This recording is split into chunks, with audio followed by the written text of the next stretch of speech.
conta sobre a chance de outra reintegração no elenco do São Paulo. As últimas de mercado, bastidores, finanças. As possibilidades para o Brasil ficando em primeiro e em segundo do seu grupo. Falo também sobre Lionel Messi fazendo história mais uma vez. Fala aí pessoal, sou Jorge Nicola, bem-vindos a mais um vídeo do canal, sempre bom ter vocês por aqui, sem perder tempo, pedir para deixar like, se inscrever no canal e ativar as notificações. Bora falar sobre o Brasil e o que muda, ficando em primeiro ou segundo lugar do grupo. Antes só contextualizar, o Brasil vai para a última rodada na frente do Marrocos. Os dois empatados em pontos, 4, mas no saldo de gols o Brasil leva vantagem. O grande problema é que o Brasil pega na última rodada a Escócia, time que joga defensivamente e que vai tentar empatar ou perder de pouco, enquanto o Marrocos pega o Haiti, o grande saco de pancadas do grupo, Haiti já sem chances de classificação para a próxima fase. Diante desse cenário, é de se imaginar que o Marrocos consiga uma goleada e que o Brasil vença por 1, 2 gols de diferença. E nesse caso é grande a chance de o Brasil terminar em segundo. O que isso altera? Em vez de ficar de um lado da chave, o Brasil vai para o outro, no mesmo lado da chave de França e Espanha. O primeiro mata-mata também promete ser mais difícil. A tendência é que se o Brasil ficar em segundo, que ele enfrente a Holanda. Jogo em Monterrey, no México. Se ficasse em primeiro, a tendência é que enfrentaria Japão ou Suécia. Importante registrar que se terminar em segundo, o Brasil também é obrigado a abandonar o seu QG ou a sua sede em New Jersey. Isso porque todos os jogos como segundo colocado passam a ser em locais bem distantes do atual centro de concentração do Brasil. Se o Brasil ficar em segundo, pega provavelmente a Holanda no primeiro mata-mata e na sequência o adversário pode partir da seguinte combinação: Suíça, Canadá ou Coreia do Sul, não deve fugir muito disso. Dá para dizer que as oitavas até são mais fáceis do que o jogo da segunda fase, mas na eventual possibilidade de o Brasil chegar às quartas de final, e o adversário tinha tudo para ser a França. Numa semifinal a Espanha. Se o Brasil for por outro lado da chave, deve ter Japão no primeiro mata-mata, Noruega ou Costa do Marfim no segundo mata-mata, tendo a partir das quartas de final a chance de pegar a Inglaterra, semifinal Argentina ou Portugal. Qual caminho você prefere? Use o espaço para comentário e já registre a sua opinião, beleza? E tem a chance real de mais um São Paulino ser reintegrado ao elenco. Além de Arboleda, que teve uma conversa com o técnico Dorival Júnior nessa segunda-feira, o treinador do São Paulo especula, cogita e estuda a reintegração em definitivo de Mike, lateral direito, que havia perdido espaço, especialmente na era Roger Machado. O Roger, então técnico do São Paulo, afastou o Mike por entender que o comportamento dele no dia a dia de treinos não era bacana. Dorival chegou e quis entender e conhecer um pouco mais do Mike. Mike vai trabalhar ao longo dessa semana com o restante do elenco e, se agradar o técnico Dorival Júnior, deve permanecer. Jogador formado na base do São Paulo, com enormes predicados, era muito bem avaliado enquanto atleta de Cotia. Subiu e a coisa ainda não acabou avançando. Tem muita gente afirmando que as reintegrações de Arboleda e Mike passam pela saída de Rui Costa. A informação que eu tenho é completamente diferente. O executivo de futebol, demitido no último sábado, não tinha restrição contra nenhum dos atletas. Ele só pontuava, sempre que era perguntado por dirigentes do São Paulo, que a reintegração do Arboleda poderia ser considerada interna e externamente como um São Paulo da casa da mãe Joana, em que pode-se fazer tudo. O Arboleda, vale a lembrança, abandonou o São Paulo por um mês, voltou para se apresentar no último dia antes de tomar uma justa causa. O São Paulo trabalhava para uma rescisão de contrato em que ele cobraria tudo que o Arboleda tinha a receber, mas o Arboleda, muito ligeiro, voltou um dia antes disso poder acontecer e desde então o Arboleda trabalha nos bastidores para que ele seja reintegrado. A primeira é verdade que o São Paulo saiu fora da negociação do Arthur Chaves.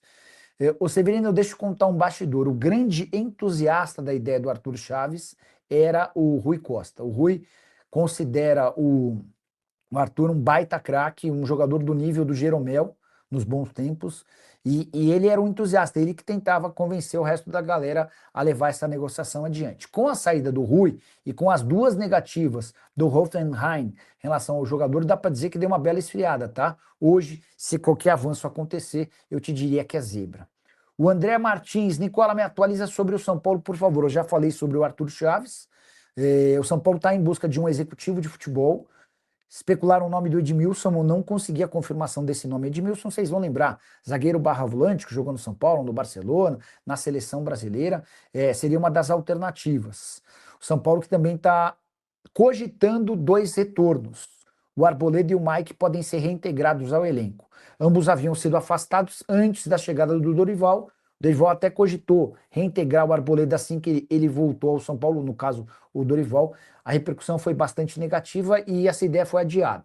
Agora, com o retorno do Arboleda das férias, houve uma primeira conversa entre o Dorival e o Arboleda nessa segunda-feira. O Mike também é alguém que pode ganhar novas oportunidades, lateral formado em Cotia, que havia sido promovido ao time de cima já há algum tempo, mas que com o Roger Machado foi afastado.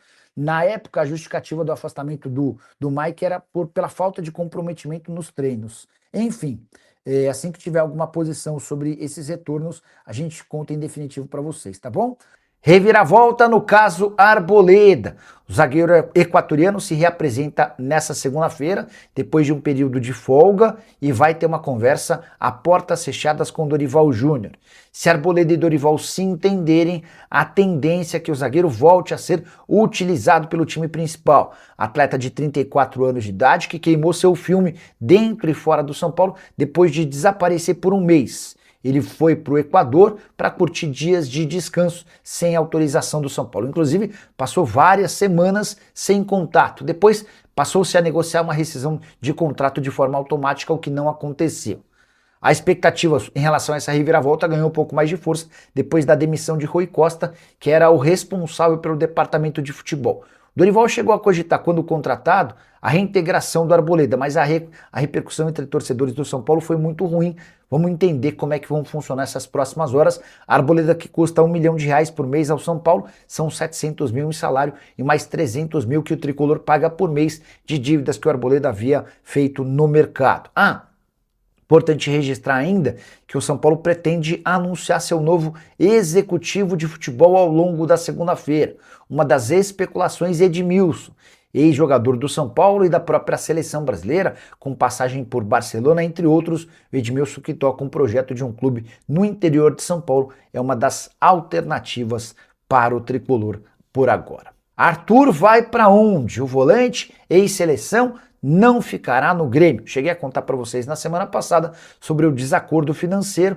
O Arthur, que ainda pertence à Juventus, pediu ao Grêmio 3 anos de contrato e R$100 milhões de pacote. Ou seja, a intenção dele era faturar R$2,5 milhões por mês ao longo de todo esse tempo de vigência, incluindo os 13º dos 3 anos do vínculo. Pois bem, o Grêmio considerou a pedida muito alta e a falta de acerto com a Juventus acabou por fazer o tricolor desistir da continuidade do atleta de 29 anos de idade. O Arthur desde então tem sido especulado como possível reforço de Palmeiras, Cruzeiro e Atlético Mineiro. Todos os clubes brasileiros que querem contar com o Arthur, porém, esperam que ele consiga a resolução da sua questão salarial e também contratual na Juve. O Arthur ainda tem mais um ano de contrato na Juventus e tem 5 milhões de euros a receber por esse último ano de contrato. Só que a Juventus também lhe deve outros 5 milhões de reais, relacionados a prêmios, bonificações, enfim, uma série de questões. E para os clubes brasileiros só é negócio fechar com o Arthur, oferecendo menos do que os 100 milhões de reais que ele pediu para o Grêmio e também não tendo de arcar com nenhum dos custos da operação com a Juventus. Então, se o Arthur rescindir por lá, aumentam suas chances de voltar ao Brasil. Arthur, que com a camisa do Grêmio em 2026 fez 23 jogos com 1 gol e 2 assistências. Bem, amigos, chegamos aqui com mais um giro de notícias do maior clube do Brasil. A gente fala do São Paulo, o maior clube brasileiro, então desde já peça a sua colaboração de chegar dando like e se inscrevendo no nosso canal, ativando também o sino das notificações do maior clube brasileiro. Então, rapaziada, muito obrigado a todos vocês que estão aqui nos acompanhando, porque nesta terça-feira, dia 23 de junho, né? Estamos aí no dia 23, terça-feira, junho de 2026, com informações atualizadas do Tricolor Paulista. Muito obrigado a todos vocês que estão aqui nos acompanhando todos os dias. Não esqueça, cara, não esqueça de sentar o dedo no like e se inscrever no nosso canal pra gente continuar postando vídeo aqui todos os dias pra vocês. Vocês merecem demais. Um grande abraço e até o próximo vídeo.